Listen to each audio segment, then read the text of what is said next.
राधिका और शालिनी एक ही घर में रहने वाली देवरानी और जेठानी थी।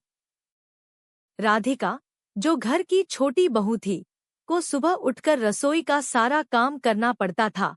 नाश्ता बनाना, सबके लिए दोपहर का खाना तैयार करना और फिर शाम के खाने की तैयारी शुरू कर देना।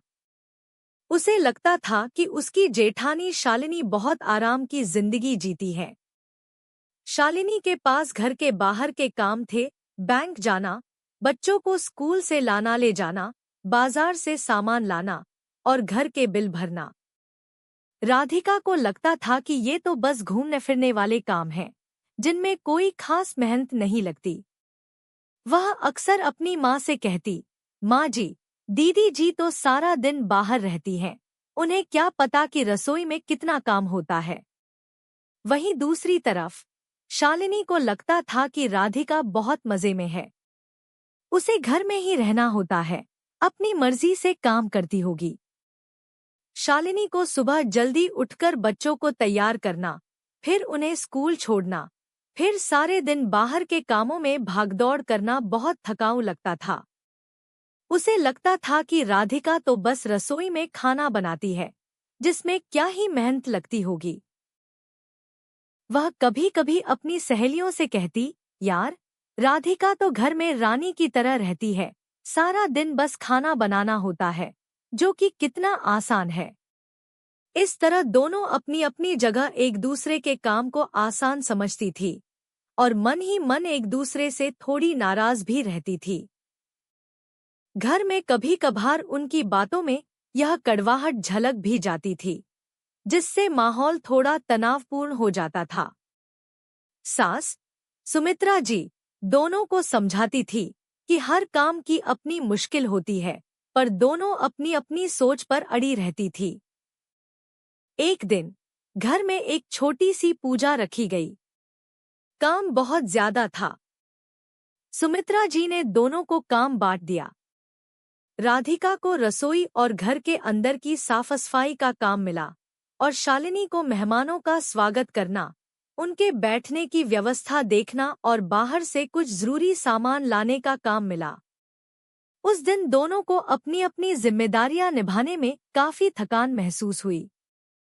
राधिका की कमर दर्द करने लगी थी और शालिनी धूप में भागदौड़ करके थक गई थी। शाम को जब सब मेहमान जा चुके थे और दोनों थकीहारी बैठी थीं, तो सुमित्रा जी ने उनसे पूछा, आज कैसा रहा काम? राधिका तुरंत बोली, माँ जी, आज तो कमर ही टूट गई। सुबह से रसोई में लगी हुई थी, कितना सारा काम था। शालिनी भी बोली, हाँ माँ जी, मेरा भी बुरा हाल है। सारा दिन बाहर धूप में भागती रही, पैरों में दर्द हो गया। सुमित्रा जी मुस्कुराईं और बोली, देखा, मैंने कहा था ना, हर काम में मेहनत लगती है। तुम दोनों एक दूसरे के काम को आसान समझती हो, क्यों न एक दिन के लिए तुम दोनों अपना अपना काम बदल लो? देखती हूँ, फिर किसे किसका काम आसान लगता है। राधिका और शालिनी ने एक दूसरे की तरफ देखा और मान गईं। अगले दिन राधिका को घर के बाहर के काम करने थे और शालिनी को रसोई संभालनी थी। अगले दिन सुबह से ही दोनों की परेशानियां शुरू हो गईं। शालिनी, जो कभी रसोई में ज्यादा काम नहीं करती थी, नाश्ता बनाने में ही हलकान हो गई। उसे समझ नहीं आ रहा था कि कौन सी चीज कहाँ रखी है। वहीं दूसरी तरफ राधिका बाहर के कामों में उलझ गई। उसे बैंक की लंबी लाइन में खड़ा रहना पड़ा, बाजार में मोलभाव करना नहीं आता था और बच्चों को स्कूल से लाने ले जाने में वह रास्ता भी भटक गई। उसे पहली बार एहसास हुआ कि बाहर के कामों में भी कितनी जिम्मेदारी और भागदौड़ होती है। पूरा दिन दोनों के लिए बहुत मुश्किल भरा रहा। शाम को जब दोनों वापस घर आईं, तो उनकी हालत खराब थी। राधिका के पैर दुख रहे थे और शालिनी को रसोई में खड़े-खड़े थकान महसूस हो रही थी। दोनों चुपचाप बैठी थी। सुमित्रा जी ने उनके लिए चाय बनाई और बोली, अब बताओ, कैसा रहा एक दूसरे का काम करके? राधिका ने धीरे से कहा, माँ जी, मुझे लगा था दीदी जी का काम तो बस घूमना फिरना है, पर आज समझ आया कि उसमें भी कितनी मेहनत और जिम्मेदारी है। शालिनी भी बोली, और मुझे लगता था राधिका का काम तो बस खाना बनाना है, पर आज मेरी तो जान निकल गई। कब क्या डालना है, कितना डालना है, और इतनी सारी चीजें एक साथ संभालना, यह तो बहुत मुश्किल है। दोनों ने एक दूसरे को देखा और पहली बार उन्हें सच में एक दूसरे की मुश्किलों का एहसास हुआ। उस दिन के बाद से राधिका ने कभी शालिनी के बाहर के कामों को आसान नहीं समझा, और शालिनी ने कभी राधिका के रसोई के काम को हल्का नहीं जाना। दोनों ने एक दूसरे के काम का सम्मान करना शुरू कर दिया और घर के कामों में मिलजुल कर मदद करने लगी। उनकी आपसी नाराजगी दूर हो गई और घर में फिर से खुशहाली आ गई।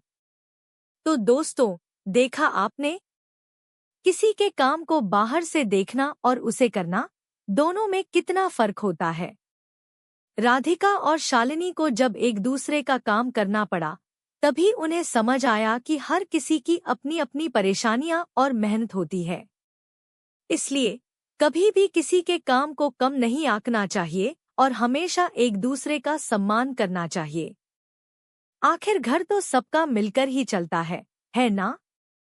अगर आपको यह कहानी पसंद आई, जिसमें दो देवरानी जेठानी ने एक दूसरे की मुश्किलों को समझा और एक अच्छा सबक सीखा, तो इस वीडियो को जरूर लाइक करें। इसे अपने दोस्तों और परिवार के साथ शेयर करें, ताकि सभी रिश्तों की अहमियत समझें। और हाँ, ऐसे ही और भी दिलचस्प कहानियों के लिए हमारे चैनल को सब्सक्राइब करना न भूलें। हमें कमेंट्स में बताएं कि आपको यह कहानी कैसी लगी। आपके प्यार और समर्थन के लिए धन्यवाद।